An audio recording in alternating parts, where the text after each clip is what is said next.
আসানসোলের সালানপুর ব্লকে পিডব্লিউডির ফান্ড থেকে প্রায় ৩ কোটি টাকা ব্যয় সিধাবাড়ি থেকে আল্লাড়ি মোড় পর্যন্ত রাস্তার পেভার ব্লকস দিয়ে নির্মাণ কাজ শুরু হয়েছে।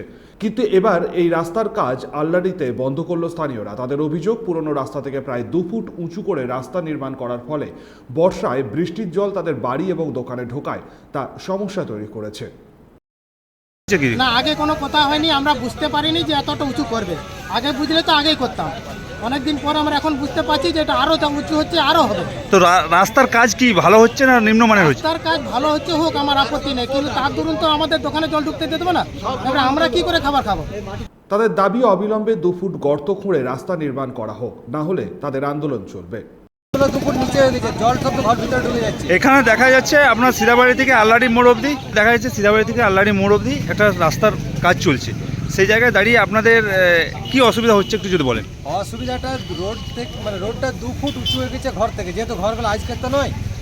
রোডটা যেটা 2 ফুট যদি পুরে 2 ফুট করা হতো, সেটা লেভেলে আমাদের ঘরে জল ঢুকতো না। রাতের বেলা জল ঢুকে যাচ্ছে, গোলদারি দোকানে চাল ভিজে যাচ্ছে, বড়াকে বড় মাটিতে রাখা চালগুলো ভিজে যাচ্ছে। রাতের বেলা কে দেখবে এখানে? তো আপনাদের এখন জল ঢুকে গেছে পুরো সবাই? হ্যাঁ, এই 2 দিন চলে বিভৎস জল প্রতিটা দোকানে। তবে ঠিকাদার সংস্থার সুপারভাইজার জানান, তাদের রাস্তার পাশেই নর্দমা নির্মাণের কাজ চলছে, তাই এখন অসুবিধা হচ্ছে, ভবিষ্যতে তাদেরই সুবিধা হবে।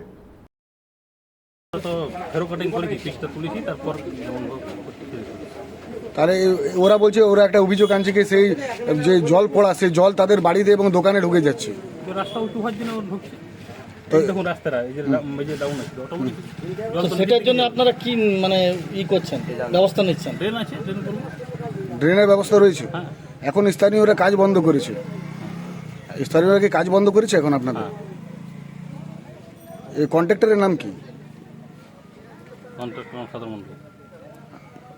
কত দূর থেকে কত দূর তক রাস্তাটা হচ্ছে এই রাস্তাটা? আল্লাড়ি মোড় থেকে সিধাবাড়ি। আসানসোল থেকে সঞ্জয় যাদবের রিপোর্ট, 99 নিউজ বাংলা।